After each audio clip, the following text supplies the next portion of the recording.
Already used Some that. teammate We need a has a new better nickname nickname. for AJ Brown. Yeah. If he's the swole Batman, or like, what's Jay? Like, you know, Oh, like, my. yeah, the you know, the Australian Vegemite Batman? Yeah, Yeah, there the you go. Vegemite Batman. there you go. Exactly. Boomerang Batman. Boomerang. Oh, that's not bad. Boomerang Batman's not bad. I'm like the bald Batman. But I can't say something like that. Or arguably not Batman at all. Yeah, Yes, yeah. Just bald. Yeah.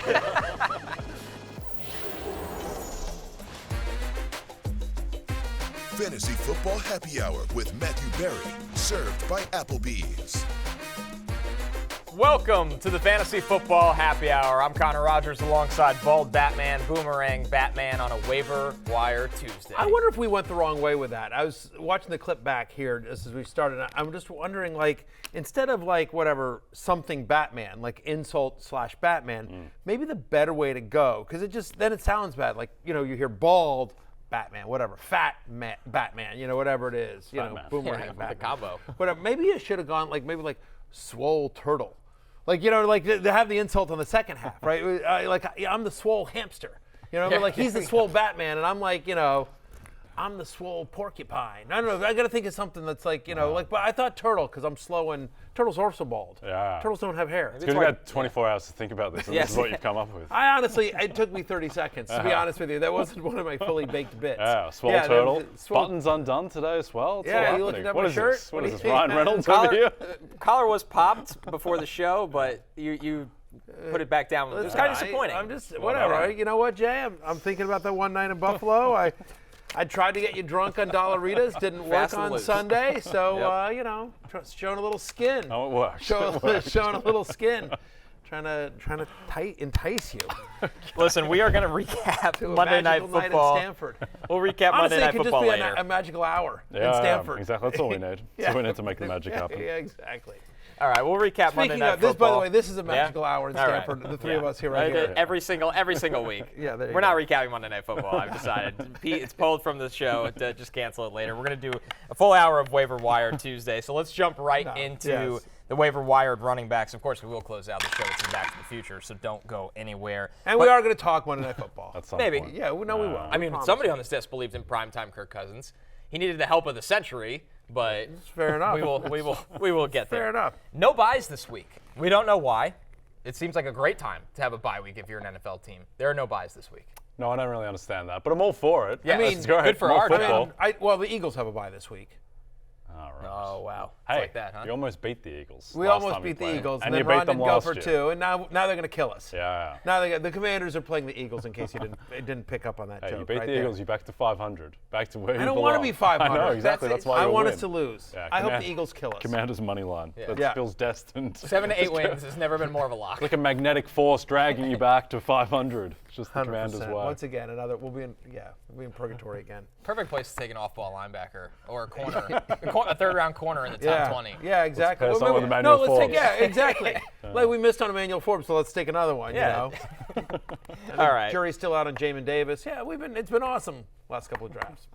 We're a week right. away. Anyway. We are only a week away from the trade deadline, so this is going to be an interesting waiver wire to see how this changes a week from now. But let's start with the Rams running backs. Darrell Henderson, 75% available. He went from the couch to the practice squad all to the Rams starting running back, and it felt like 5-day span. Royce Freeman available in 72% of leagues as well. The good news is, Matthew, that these guys both got plenty of work in the absence of Kyron Williams. The bad news, maybe, is that they're at Dallas this week. Yeah, and then at Green Bay, which is a decent defense, which is a decent defense. Then they have the bye. Then they're home to Seattle. Seattle's a good run defense, and Kyron Williams should be back in that span. So, like, don't go crazy. And because no teams are on a bye this week, you may not need a running back. You may be back to full strength. Having said that, yes, we think the Rams' offense is pretty good. We know that Sean McVay has had success with a bunch of different running backs since he's gotten to L.A. And the fact of the matter is that Darrell Henderson and Royce Freeman, in that order, are leading L.A.'s backfield. Henderson got 100% of the running back red zone touches in this one, 18 total touches for Henderson, who, by the way, this is not out of the blue. Like, I mean, it's out of the blue in the sense that the guy was released by them, no other team wanted him, and then he went from, to your point, being he on the was home couch. a week ago. Right, he was home That's a week where it's ago. a little out of the blue. But the point is that we have seen Darrell Henderson be fantasy relevant in a Rams uniform before, is my point. We've never really seen Royce Freeman do anything in fantasy in any kind of significant way, But it does feel like that's the order. Everyone that dumped a lot of fab money on Zach Evans, two thumbs pointing at this guy, feel free to drop Zach Evans. That was a mistake. I like your Do you get your money back? though. Do you get your fab money back? You don't when get you your drop fab him? money No back. refunds? No, it's a but shame. Exchanges. But maybe the lessons we learned or the friends we made along the way. Maybe, so yeah, we don't have any fab dollars or a starting running back, but we've learned some valuable lessons, and you can never take that away. There's no price on that. I will say this. So fantasy football pregame, and we talked about this for a couple of days, after people spent their fabs, news started to trickle out that when McVay addressed the media, you're like, he doesn't like Zach Evans, like reading between the lines. So you saw that there. So yeah, Henderson and then Freeman, it feels like it'll be a little bit of a committee, but Henderson's clearly the guy you're going to want against Dallas this week. Yeah, and I think the reason everyone was so high on Zach Evans is that this is an offense where, one, with Kupp and Puka Nacua back, it is more of a spaced offense where there is room to run. And also, Sean McVay just wants to run the ball. In a game that they lost against the Steelers, they ran the ball 31 times. They want to run. Still, to me, the most jarring just box score game log of the season is Cam Akers going 22 for 29 in his game with the Rams. Like, they just want to run the ball. Yeah. That's how they operate. Especially when they get in close. Yes. I mean, I don't have the stats in front of me, but like for years, Sean McVay is always like top 5 in terms of red zone rush attempts. Like when they get in close, he believes in running the ball. Yep. So for that reason, whoever the running back is going to be valuable, and right now it looks like it's Henderson. Yeah. Our next one here, Devin Singletary on the Texans. He's got the Panthers this week. He's available in 85% of leagues. Jay is a man that once got made fun of on this show for stashing a few Texans on his fantasy roster. Nico Collins, Devin Singletary. Yeah, Dalton Schultz has come around. Yes. It's all coming around to Croucher. Najee Harris and Michael Thomas in the end zone.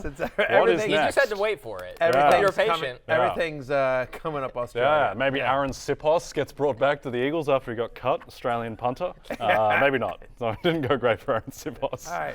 Didn't do well in the Super Bowl. Devin Singletary, he's an interesting one. I mean, he's slightly...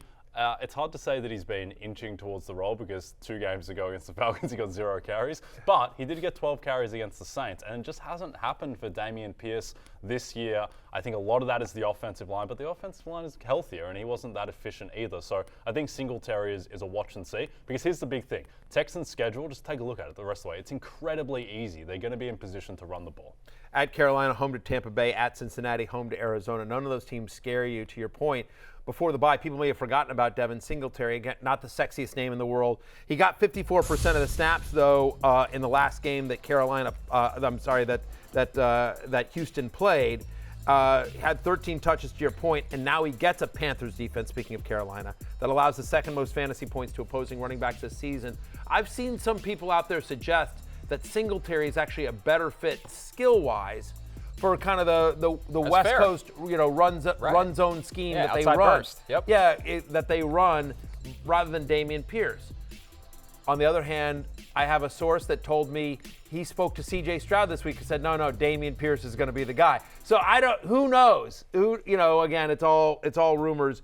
But the fact of the matter is, it does seem like, based on the last game we saw the Texans play, a game they won, by the way, against the Saints, that Singletary has carved out at least half of this role, if not more. So there's a chance that in a good matchup where the Texans should be potentially leading at Carolina, that Singletary is a useful flex piece and potentially becomes the Texans' starting running back. Yeah. So Connor, with Dameon Pierce, I think he's one of the most interesting players the rest of the season.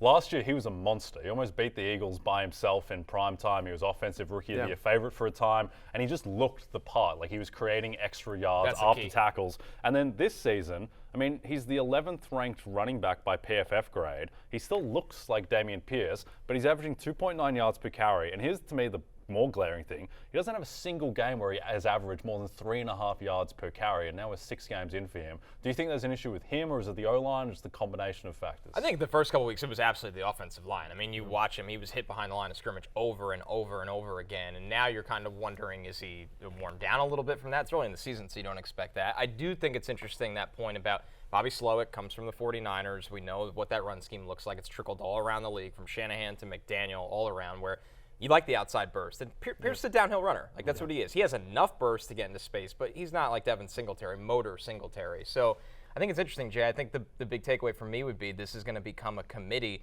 and you're going to look and hope that Pierce gets in the end zone. And that's kind of a dangerous way to live for a guy that we had bigger expectations for. He was one of my big preseason loves. Like, he's as big a miss as I think I've had so far this year. There's no question about it. Because the argument for Pierce was, who else do they have? Yep. He's going to get massive volume. Like, we're like, okay, the Texans may not be great offensively, but Dameon Pierce is a talented guy who last year was fantasy productive. He was before he got hurt the first 10 weeks of the season, this guy was a top 15 fantasy running back. Massive volume on a team that's not scared to run it. We think they'll be a little bit better. Well, a couple of things were wrong. Number one is they do have somebody else. They do like Devin Singletary, who appears to be a much better fit for the offensive scheme they want to run.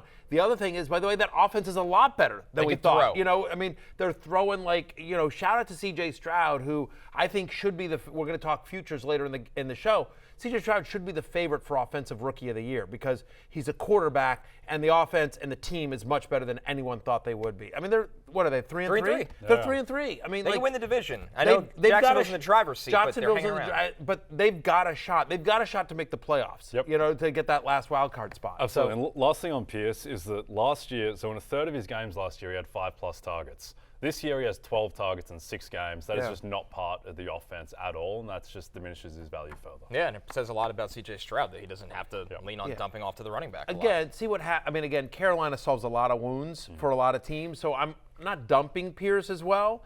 And my suspicion is that when my rankings come out tomorrow, I'll still have Pierce higher than Singletary, but they're going to be a lot closer than they were at the beginning of the year. And Singletary should be picked up because if he's still available in your league and he's out there in 85% of leagues, because there's a chance he's the starting running back on a average to slightly above average offense in the NFL. We'll stay in the division and look at Tyjae Spears, the rookie running back for the Titans. We do this every week. I was just going to say, what else can we say about Tyjae Spears? Why America's ignoring us? This is what I've learned. America's ignoring us because he's 58% available. I have begged America. I've gotten on my proverbial hands and knees and said, please, pick up Tyjae Spears. Why won't you listen to me? Why don't you love me, America? Why do you hate Tyjae Spears? I promise you'll be happy. We told you to pick up Puka Nacua. That worked out, in the preseason. Yeah. We told you Tank Dell was going to be a thing. That worked out.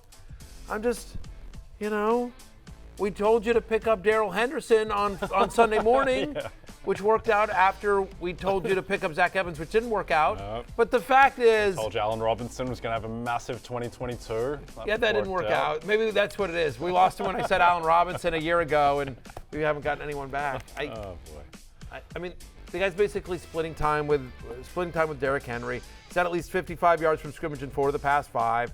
He's had 4 games with a double-digit target share. And we just saw Kevin Byard traded to the Eagles. There's a chance that Titans are in sell mode. The NFL trade deadline is in a week. And so if Derrick Henry gets moved, if Ryan Tannehill gets moved, right? I mean, there's a chance that Tyjae Spears is the starting running back. I don't love the matchup this week at Atlanta, but I don't hate it. And then he's got the Thursday night game at Pittsburgh. Short turnaround. You expect him to have a decent workload and a good matchup against the Steelers, at Tampa Bay, at Jacksonville. Again, he has been flex viable, and even though there's no buys this week, there are buys coming. Tyjae Spears is third on this list because we originally was second behind Henderson and and we were just like, when we were talking and I'm just like, I don't know, man. We've been talking about him for 6 weeks. If they haven't picked him up by now, what are we doing? The thing is he's returning a little bit of value even with Derrick Henry there. And Agreed. A material chance that Derrick Henry gets moved. As you said, they just moved Kevin Byard. The team is 2-4. Their quarterback is injured, and it's not like Malik Willis or Will Levis are going to step in and lead this team to the playoffs. There's a very good chance.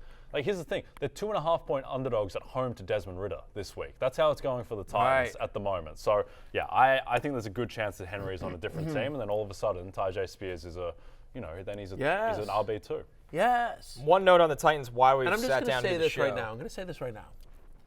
This is your final warning. Because if America? If Derrick Henry gets traded, and you look up and you're like, well, I want to get Tyjae Spears. He's no longer available in my league. You have no one to blame but yourself. I want you to pause whether you're watching this live or if you're listening to it or you're watching it on the NFL and NBC YouTube page. I want you to just pause it right now. I want you to go to a mirror, go find a mirror, and I want you to look directly into that mirror and say to yourself, I hate you. I hate your team. You're going to say that to yourself. if you don't get Tyjae Spears. I was wondering where that was going. Yeah. No, I feel like that's what you're going to need. That's what I just want you to practice that because that's what's going to happen a week from now. Yeah. Yeah, One, excellent build-up, Matthew, to Thank that end game there. Secondly, I feel like we've staked ourselves, our good names collectively, to Tyjae Spears and Rashee Rice. Those are the two. Just pick those guys up. Those are guys that we've been talking about for a while. Listen, we've been talking for a month. Pick up Josh Downs. That he's going to be a thing with Gardner Minshew. He's the third guy. That worked out. We're going to mention him in a little bit. You guys had a chance to join me on Michael Thomas, Najee Harris. You abstained. Now it's too late. It's too late to get on those bandwagons. I will look in the mirror when I get home. We need you both to look in the mirror. Say, you know what? For once, you did something smart. You dumb son of a. All right. All right. Anyway, that's Tyjae Spears. One note on the Titans. Ryan Tannehill didn't practice today. Mike, get this. You ready for this one? Mike Vrabel says if he doesn't start, both Malik Willis and Will Levis will play. Well, and very similar style. So what could go wrong there? He called the same exact offense. Hey, Malik Willis might have time to break Sam Howell's sack record. What he showed in London, it's not ideal. I think we're going to see some Levis. Yeah, I think so too. All right, moving over to the Cardinals. By the way, Will Levis, a local kid, by the way, right here in Connecticut. That's right. So played for, I believe, Notre Dame High School. Right here in Connecticut. So, anyway, we're rooting for Will Levis. We're rooting for Will Levis. Yeah, and turned it into a great offense. Powerhouse. Cardinals running back Emari Demercado. Notre Dame's a high school, by the way. For people who are like, isn't that a college? There's a lot of Notre Dames. Yeah. Jalin McLaughlin. There's a building. Didn't go to the real Notre Dame. There's a building in France as well. Yes. Yeah. Yes, they pronounce it just like that too, right? Oui. Yeah, I believe it's actually named after the American Fighting University. Irish. Yes, exactly. The Fighting Irish, Notre Dame on the banks of the River Seine. Oh, okay. Yeah, exactly. Maybe it's named after the high school here in Connecticut. Yeah, maybe. Yeah. But or the college Jalin McLaughlin went to. Who knows? All right. Emari Demercado, he's available in 85% of leagues. He's got the Ravens this week, so that's not the best news. And after that, at Cleveland. But week 7 against Seattle, 13 carries, 58 yards, 4 catches, 17 yards. Barry, for Demercado, is he in flex range this week at least? This is a tough one. Again, he did nothing last week, Keontae Ingram, and then they went back to Demercado, and who knows? The positives are, to your point, 94% of the running back touches last week. He had an 81% snap share, 0 snaps for Keontae Ingram. They are underdogs in this game, obviously. They're 8-point underdogs. The Cardinals are facing the Ravens, and so Demercado, who played 72% of the third and fourth downs last week, he is their third down back. I don't know that again, with no teams on a bye, it's hard for me to get him inside my top 25, which is about flex range. He's probably in that 25 to 35 range. But hey, if you need a running back that qualifies at the position, in a deeper league, in a PPR league, Emari Demercado is somebody to consider. I think the problem for him is the Colts are just. The Cardinals are just kind of like. We're putting him down here because we have to put him down here, but I don't feel great recommending. Well, certainly not in this matchup because we've been talking a lot about how this Ravens defense, it's not the Ray Lewis, Ed Reed Ravens defense. It's kind of pretty good now. Now it's a top 3 defense in the league. They completely eviscerated Detroit. By the way, good hip reference with Ray Lewis and Ed Reed. Well, it's the vaunted Ravens defense of old where you're afraid to go over the middle. Yeah, now I get that Odafe Oweh and the current Jadeveon Clowney perhaps aren't as scary as those guys, but this is an elite defense. They're not as dominant against the run. It's against the pass where they've really thrived, but it's not a great matchup for Emari. All right, moving over to. But he is a running back who qualifies, and you might because you've been watching the show, you're probably high up in the waiver order because your team is so good. You've ignored the Najee Harris, Michael Thomases of the world. You grabbed Puka. Exactly, you're crushing. So you gotta whatever at the end of the waiver run. Yeah, another player that qualifies at running back, Ezekiel Elliott for the Patriots. He's available in only 54% of leagues. Remember when Ed Reed and Ray Lewis were gone? That was when Ezekiel Elliott was good too. Exactly right.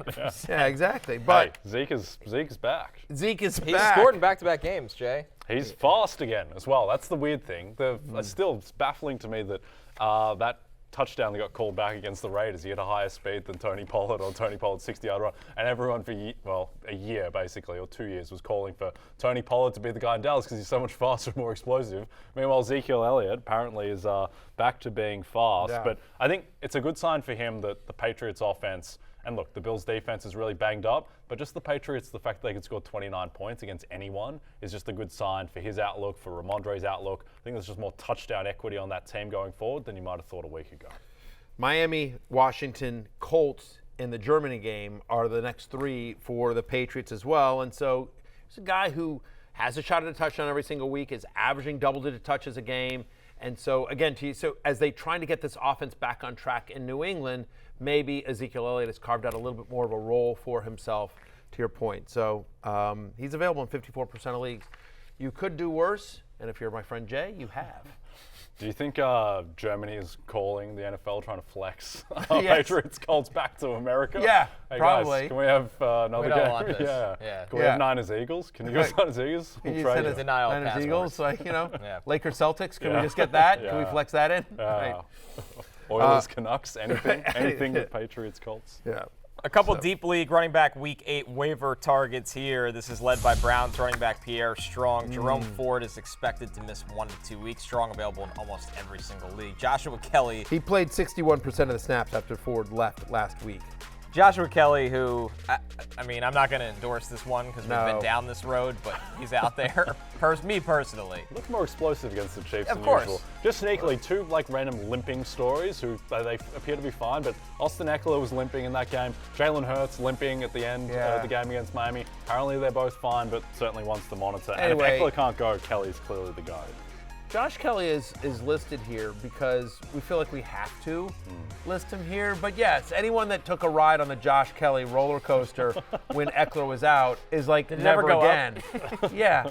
It never went up. Yeah, well, it was a roller coaster in the way, gonna like you suck ever though. go to like an amusement park and they've got the roller coasters for the kids. Yeah. So it just sort of goes around in a circle a little bit. teacups. The little not even teacups, but it's just like a gentle kind of like that thing.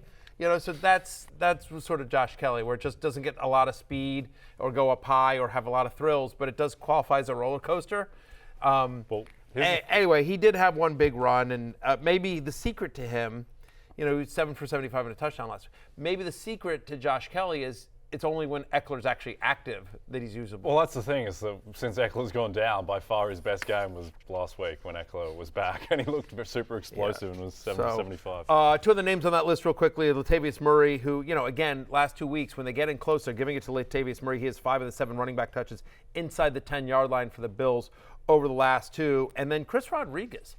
Again, I mean, Commander's looking for any sort of spark. So he's been sort of the number 3 running back there, but he actually, in a dismal effort for my Washington Commanders, he led the backfield with 31 rushing yards. He had 41% of the team's running back carries last week.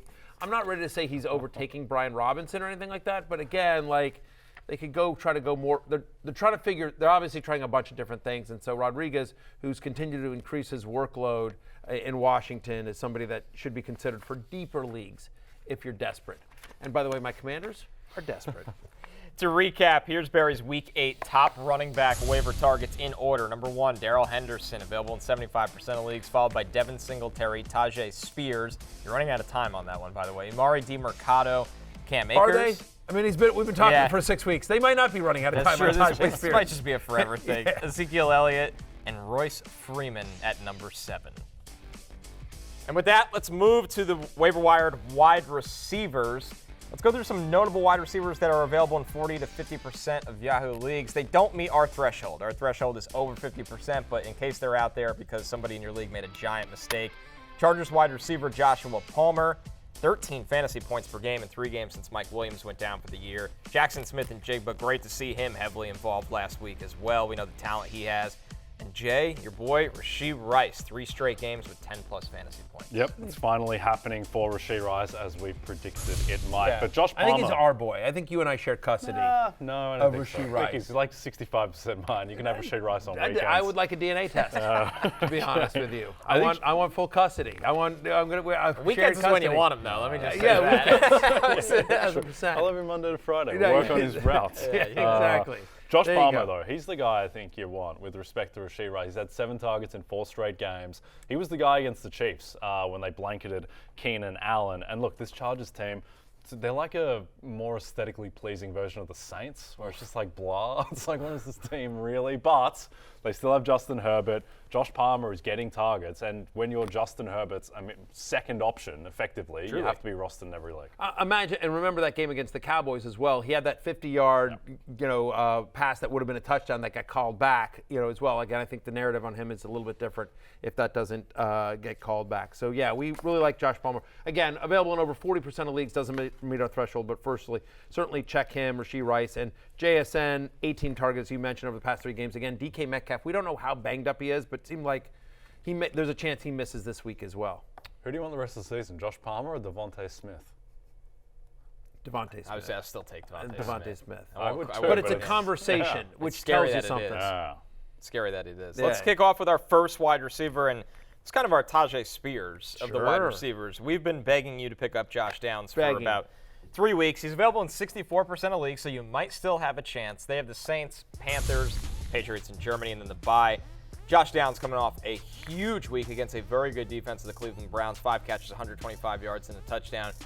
Quite simply, Matthew, this is Gardner Minshew's guy. 22% target share under Gardner Minshew so far this year. Since week 3, he's the 17th best wide receiver in fantasy. He's averaging over 14 fantasy points per game. Again, we've been talking about this week after week after week. I want you to pause it again. I want you to go back to your bathroom mirror or just wherever, any kind of mirror. I want you to look yourself in the face. Just look yourself and be like, this is your fault. Only your fault. Why didn't I listen to Barry? Listen to Barry more. I should listen to Barry more. It's like the antithesis of Robin Williams and Matt Damon and Good Will Hunting. It's like, no, this is your fault. This is 100%. This is your fault. This is your fault. Yeah. No, I have no one to blame but myself. Yeah, no, I'm with you. Gardner Minshew has not been good from a football sense, but from a fantasy sense, he's been fantastic because he just heaves it up. He makes a lot of mistakes and he makes a lot of big plays as well, and he clearly has that connection with Josh Downs. He was on the love list last week. Obviously, paid off in a big way. He's going to make the love list again this week as they play the Saints. New Orleans allowed the 4th most yards to the slot. Obviously, Lattimore shuts down the outside there. So Colts against the Saints this week. Then they're at Carolina. Then they've got the Patriots, which is a very up and down defense there. That's, again, the Germany game. And then they're on a bye. So, you feel pretty good about Downs his upcoming schedule. Another promising rookie wide receiver, Tank Dell from the Texans. 52% available. They have the Panthers. That's a great sign. Here's the thing right now with Tank Dell. He's been out with a concussion. Yeah. But when he was playing before that, Jay, he was an extremely effective weapon for C.J. Stroud. Yeah, and I think the sneaky thing with Tank Dell is that he hasn't really got run since they've got their offensive line back with Tunsil and Howard coming back. There had to be a lot of quick game for C.J. Stroud, and he was thriving with that. But I would expect that the passing offense should become more explosive because Stroud should just have more time for more longer developing routes, and Dell will be a beneficiary. The only question is, and I don't think this, but I'm just bringing it up to bring it up, but is that he initially got his shot as a starter when Noah Brown went down. And then now Noah Brown is back. And so has Tank Dell, in essence, lost, a chunk of snaps to Noah Brown? Is it going to be, when we come out, is it going to be Nico Collins and Noah Brown with, like, John Mechie in the slot, right? Robert Woods, they seem to have, he didn't play much the last time we saw him. I think he's banged up. But that's the only question here. But, look, you guys know I talked about him in the preseason. It was on my preseason love list. Tank Dell is going to be a thing this year. He's had 5 targets twice this year. In those 2 games, he has over 20 fantasy points in each one of those games. If I was coaching the Texans, and to be clear, I am not. But if I was, that's right, yet. As I drop my pen, whatever. It's all. How are you going to coach the Texans when you can't hold on to a pen? We'll get you a clipboard for tomorrow's show. So I got to put one behind my ear. Behind my ear. Look, if I was the coach of the Texans, I'd be like, look. Here's the future of this team. It is C.J. Stroud, it is Nico Collins, it is Tank Dell. We got to get them as many reps together as we can. So let's just get Tank Dell out there. So I believe in the talent, I believe in the connection between Stroud and Dell, and I also believe in terms of what the Texans are trying to build there. Like, he's much more of a future than I think Noah Brown is, all due respect. I think you'll get your wish simply because nobody else in that offense can replicate what Tank Dell brings. Right. They don't have an explosive player like that you could use in motion and get scheme touches to like him. So I think he'll be back on the field and ready to roll. So anyway, there's a chance that because he had the concussion, then he was out last week on the bye, that he's been dropped in your league. He's out there in over 52% of leagues. So go get yourself some Tank Dell. Weirdly not built like a tank. No. Just something to think about. You know what? Maybe, now that I think about it, because Tank Bigsby is kind of built like a tank, but Tank Dell is not. What if I call myself Tank? Where's Tank Barry? Just again, because what Tank Dell has done has proven that you don't need to look like a tank to be nicknamed Tank. So I could be, instead of Bald Batman, or or Swole Turtle, I could be Tank Berry. I could just be the tank. I was going to mention how when Connor made reference to Motor Singletary, I'm shocked you haven't at some point over the journey referred to yourself as Motor Berry. Yes. Motor Berry's not bad either. Yeah. Rocket. Yeah. Yeah. There's a lot of nickname potential for you. Exactly. Motor Berry. Motor Berry. Yeah. Not fast. I'm just trying to. I have a joke that I'm trying to decide whether I should go there or not. I'm on the teeter. It's a little over the line. You know what they say when you have to ask the question? Is that I should do Always it? do the joke. Always do the joke. I'm just kidding. Okay. Beats in my ears. Patriots wide receivers Kendrick Bourne and Pop Douglas. I'd say it's about what Motor Berry would like to do. Okay. Yeah. That hit. Yeah. You got there it you out. go. Yeah, All there right. you go. All right. Patriots wide receivers Kendrick Bourne. But it doesn't involve the word Berry, just to be clear. Yes. All right. 74% available for Bourne. For Demario Douglas, 100% available. They have the Dolphins defense this week. I mean, listen, my wife and I have been together for a long time. You got to keep things interesting. all right. Just in general. You Just take the saying wheel, in general. S's and G's. Yeah, S's and G's. S's and G's. Yeah, lots of Because giggles. you see what the G stands for. Yes. All right. Yeah, all right. Get us back on track. All right, Jay. Kendrick Bourne, give me something here, please. I'm begging you. I mean, he's a #1 wide receiver for an NFL offense, Kendrick Bourne, with a quarterback who may be half competent. But Mac Jones showed something against the Bills, drove them down the field, won the game. Mac Jones was good 2 years ago as well, so he does have fries, at least on that front. And Kendrick Bourne's just getting a lot of targets. By the way, what a kick to the teeth for Demario Douglas that he's 100% available. I would never want to be 100% available. Right. Usually it's like 98%, but no, there's got to be a league out there where he just has like a family member picking him up or something. Every like single that. league. Let's be clear. But when I was a single man, I was 100% available. Yeah, like Demario Douglas. Yes. But look, I think Kendrick Bourne, he should be rostered. He's had 18 targets across the past 2 games. Anyone who has 18 targets across 2 games just has to be rostered in every league. And Mac Jones he's not being good, but also Mac Jones is not he's better than Desmond Ridder, and he can provide value for a #1 wide receiver on his team. Last 2 games, he's had over a 30% target share as well. And so, again, you figure they have to throw against Miami, right? And those corners are, they're not good. We saw what A.J. Brown did to them, honestly. So I would say here, again, they're going to need to throw, in a game in which, they should be, pretty significant underdogs at Miami, an angry Dolphins team. Yeah, so they're going to throw. Look, it's not a great waiver week when you're talking up Kendrick Bourne at #4, but yes, he's the #1 wide receiver for a competent NFL offense Do you reckon at the moment. When the Patriots are watching the tape of that Dolphins-Eagles game and they're watching A.J. Brown and Kendrick Bourne's thinking to himself, I can't do that. I can't do what A.J. Brown is doing. But you know what? He has legit speed. Yeah. Kendrick Bourne does, and they're willing to target him. And so those 2 things can equal, some fantasy value. They got to throw it to somebody. Yep. Our last wide receiver here, Jalin Hyatt, the rookie wideout for the Giants. He's got the Jets secondary this week. He's available in 95% of leagues. Feels like Jalin Hyatt is if Marvin Mims played, you're going to get an explosive play. The good news is, though, Hyatt has played back-to-back games over 70% of the snaps here, Matthew. They've settled into that rotation, right? It's Slayton and Jalin Hyatt on the outside. It's Wan'Dale Robinson in the slot. I'd feel better about Jalin Hyatt if I knew Tyrod Taylor was starting again this week, because his success has come with Tyrod over the last 2 weeks. And right now, the thought is that Daniel Jones is making a comeback here. But 9 targets for the last 2 weeks. 4 of his 9 catches this season have gained 30-plus yards. To your thoughts about the big playability here. Jalin Hyatt can play. We like the draft pick on draft night. Connor, I know we talked about this kid from Tennessee. Right?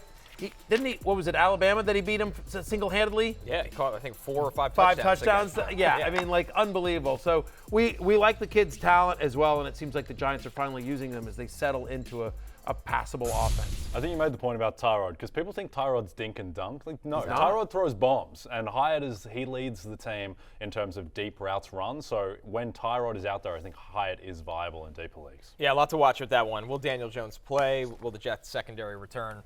To recap, Barry's Week 8 top wide receiver waiver targets. Josh Downs is #1. Hopefully you listened weeks ago. Tank Dell making his return off the concussion. Kendrick Bourne, Jalin Hyatt, And then Mr. 100% available, Demario, right side by side, very 20 years ago. Someone pick him up. Demario Douglas. The one thing I want to say about Demario Douglas, obviously came up the big game.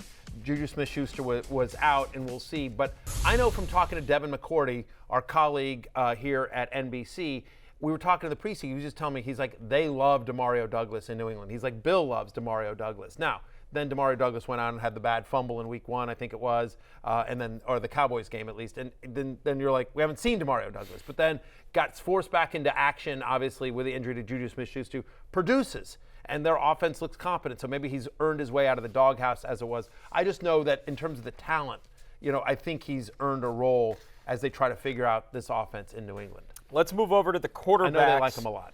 Starting with an interesting quarterback this week, Kyler Murray and Joshua Dobbs. So with Kyler Murray designated to return from IR last week, it opened up his 21-day practice window. The upcoming schedule for the Cardinals, Baltimore and Cleveland, that scares you. Atlanta and Houston. So a tough 4-game stretch here. But if Kyler Murray returns, he's fantasy relevant. He's a top 10 fantasy quarterback. Like, that's where he would be drafted if he had been healthy this year. There's a chance he comes back in week 8, and whether it's week 8 or week 9, in 58% of leagues, a top 10 fantasy quarterback, a proven fantasy quarterback on an offense that's been more competent than we thought, with Michael Wilson, with Hollywood Brown, with, kind of mishmash of running game. I mean, Kyler Murray's not going to be out there if he can't run around and do Kyler Murray type things. So, yes, he's an important grab and stash. And I would argue that even if you're like, I don't need a quarterback because I got Lamar Jackson, I got Josh Allen, whatever, I'm feeling good about myself, whatever. Give yourself a trade asset. Because if Kyler Murray comes back and balls out, which is what I think he will do, then you've got something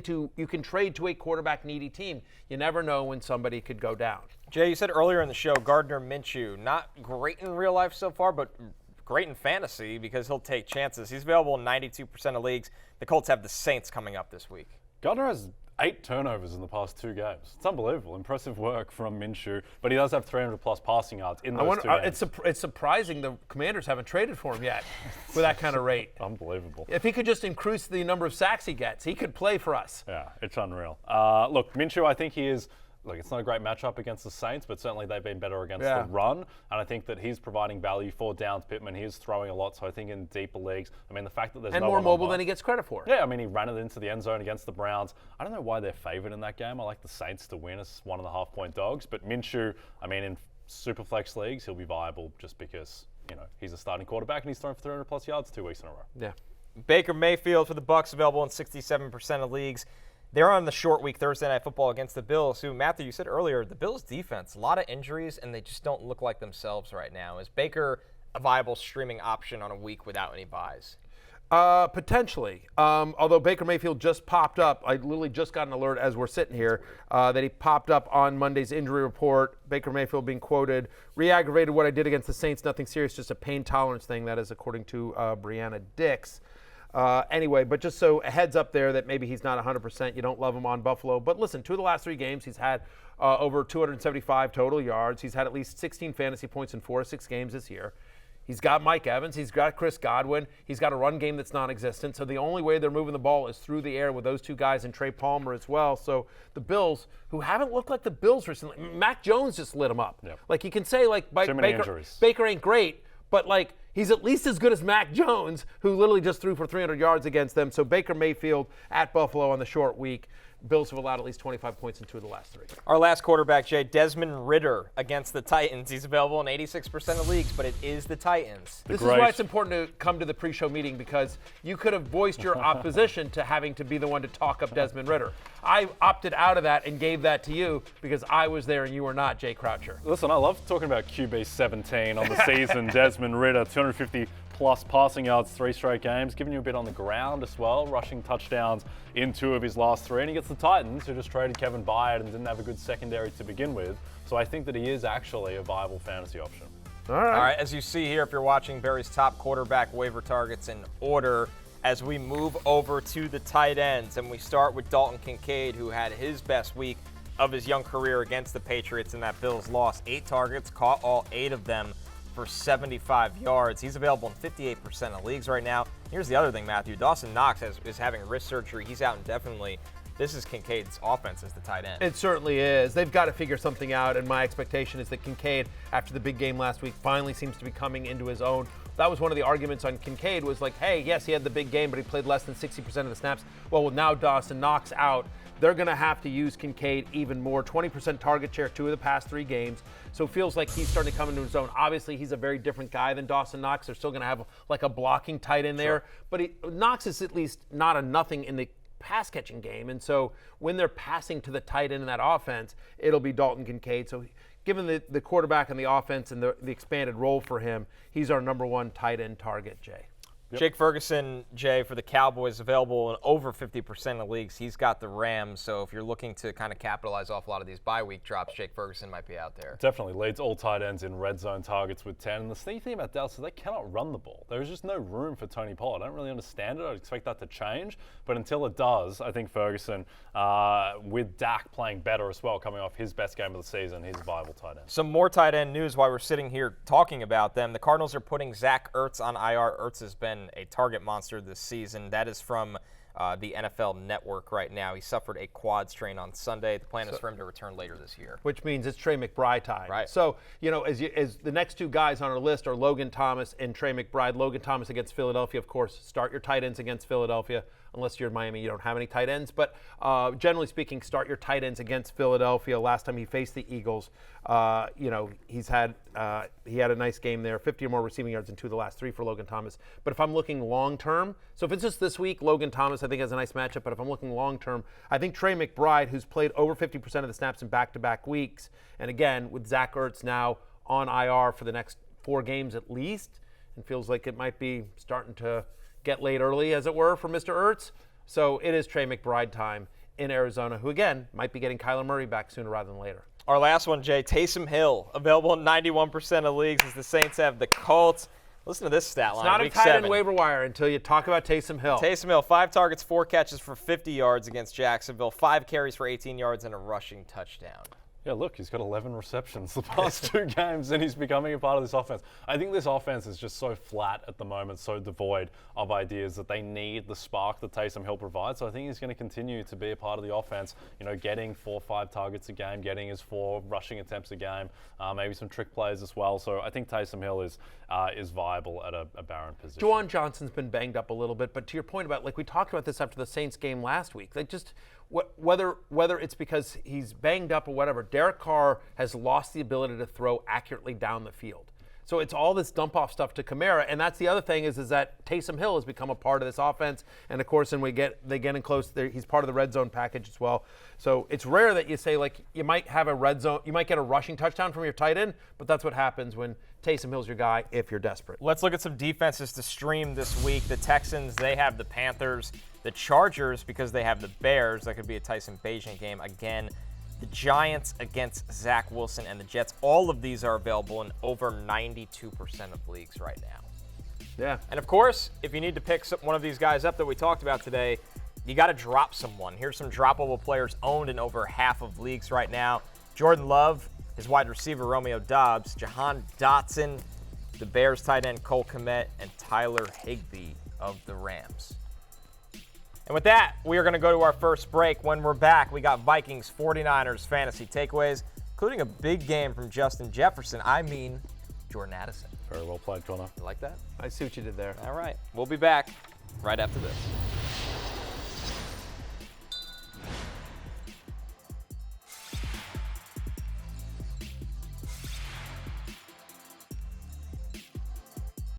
It's really good morale, and then we go to pray in the corner of the locker room. And any guys that want to pray, and we go prayer, over here, and so we had to turn the creed off. And Harrison Smith made a great point. He said, "Guys, this is the prayer."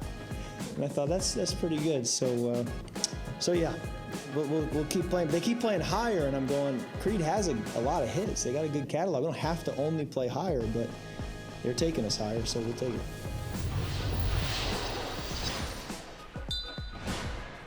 Oh, Kirk Cousins. Just can't stop playing Creed. And for that, Jordan Addison drinks free. That's right. Because Jordan Addison saved my bacon when saying I believed in primetime Kirk Cousins. Look, Kirk Cousins played great. So did Jordan Addison, who basically saved another primetime interception from Kirk Cousins and then ran it to the house. as well. So, right, Jordan Addison drinks free at the happy hour today. He saved your bacon in terms of primetime Kirk, your primetime Kirk love and declaration. He saved my bacon because, every Monday I do my Monday Night Miracle. This thing I've been doing for years and years and years where I put it out there. And I said what I needed I needed at least 20 points from Jordan Addison and TJ Hawkinson to beat producer Adam in our show league, who just incidentally doesn't have anything to do with anything, but he was eliminated in our guillotine league as well. So tough week to beat Adam. Great week to have Jordan Addison. I didn't even need Hawkinson because Addison got me there entirely by his own. As you see it right here, just completely take the ball from Ward and run into the end zone. Tough game for Ward all around. But this was the Jordan Addison coming out party. We thought when Justin Jefferson, he's somebody we've liked a lot all season long. We thought when Justin Jefferson went down that this would suddenly become kind of the Jordan Addison show. The last time we saw him, been more KJ Osborne, but this was the Jordan Addison that we expected to see. And guys, I don't think this is a fluke. No. I don't think so either. Two things quickly. One, Kirk said that Creed have a good catalog of songs. They don't. Just want to clarify that for Kirk. Secondly, the defensive. I don't think I could name a Creed song that isn't higher. Exactly. I can. That's your point. Can you? No. Of course you can. No. I thought you said I can. No. I don't listen to Creed. You should have seen Connor's visceral disgust everyone through that Kirk. Yeah, my face, it's a good thing the camera was on the video and not my face. I just looked at Jay and shook my head. It was very well warranted. Yeah. Secondly, maybe the worst defensive play call I've ever seen. Sending 7 on the Addison 60-yard touchdown. I don't understand that at all, what they were thinking, because that cost them the game. That play call might have cost them the 1 seed in the NFC. That was a massive moment in the season. Yeah. So Addison, huge for him. Vikings backfield, interesting. I was talking about it on the broadcast a little bit. Shifted towards Cam Akers. We talked about that. Alexander Mattison, he hits his under for us on the under 45.5 rushing yards. Now, to be fair, this wasn't exactly how I drew it up because he was good when he was out there. But the thought was that it might finally shift to Cam Akers, and it looks like we might be trending towards that, Matthew. The results. Cam Akers had a 38% snap share in Week 7, up from 16% the week before. Alexander Mattison only played 54.5% of the snaps. He's now been under 55% in 2 of the last 3 games, under 45 rushing yards in 3 straight games. And that is correct, Jay. Your best bet yesterday was the under on Alexander Mattison rushing. My best bet yesterday was the over on Jordan Addison receiving yards. You and I both hit our props right there. Thank you, DraftKings. You're welcome, America. We just made you some money.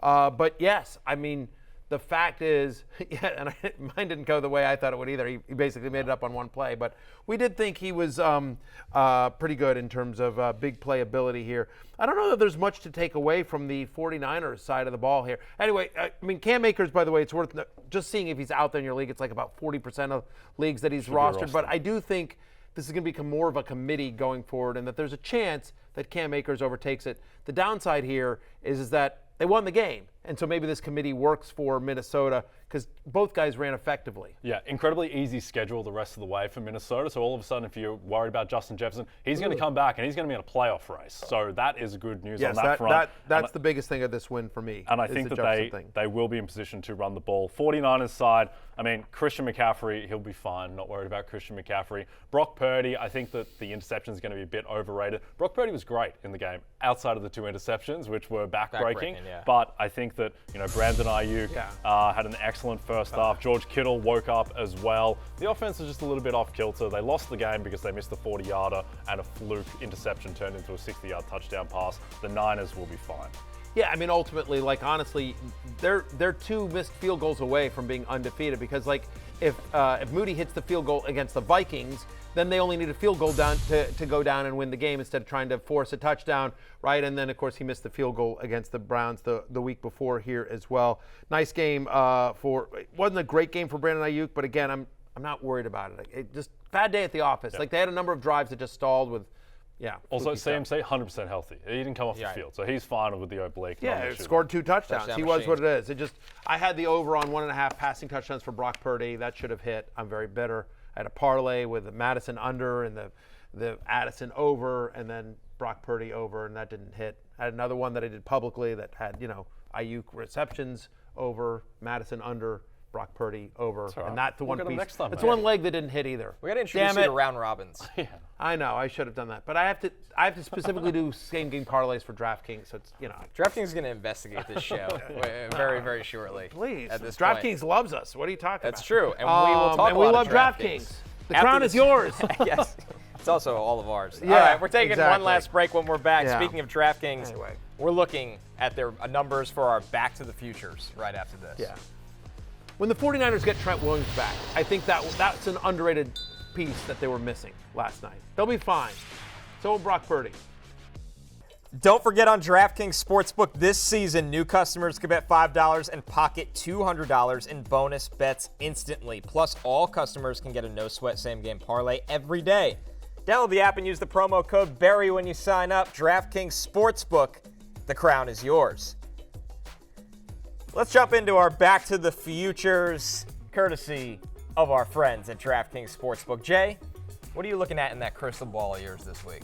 In my crystal ball, Connor, I'm looking at the Offensive Player of the Year market. I like A.J. Brown at plus 2,200. I think this is way too far apart from Tyreek Hill's odds. Past 13 games, A.J. Brown is going at a pace of over 1,900 receiving yards over the course of a 17-game season. He's been an absolute monster, 125-plus receiving yards in 5 straight games. I think this is a 3-horse race. Hill, McCaffrey, A.J. Brown. I think A.J. should be much closer to the top 2. I like it. Matthew, what do you got for us? Well, you know what? Myles Garrett, Defensive Player of the Year. I don't understand, Jay, why you've completely ignored this player. I feel like you talk up Micah Parsons and TJ Watt, but you never mention Myles Garrett. Daniel Forbes. Yeah, exactly. Myles Garrett is Defensive Player of the Year at plus 200. He's somebody that I think should be the favorite. He is now, as you see it right there, he's now moved to the favorite.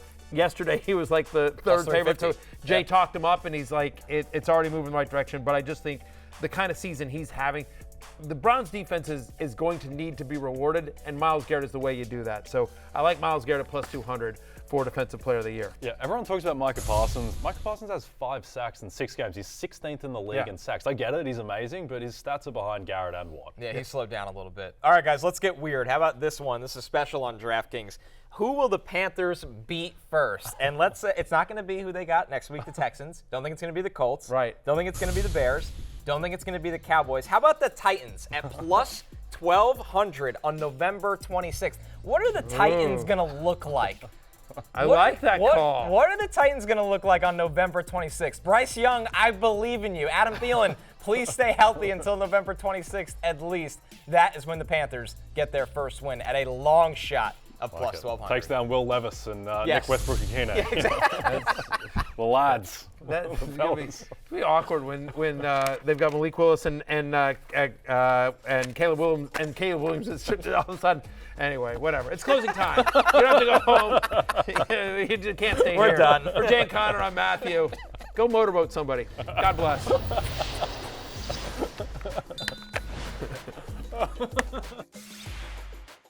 Hey, it's Matthew Berry from NBCSports.com and RotorWorld.com, and I want to thank you so much for watching whatever it is you just watched, or if nothing else, being too lazy to click out of the autoplay after this video started, after whatever it is you actually wanted to watch finished.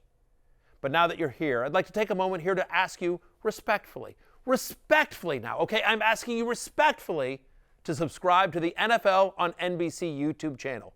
You'll get the latest Roto-World fantasy news headlines, all sorts of great shows, including my own Fantasy Football Happy Hour. So go subscribe now. Again, I'm asking respectfully.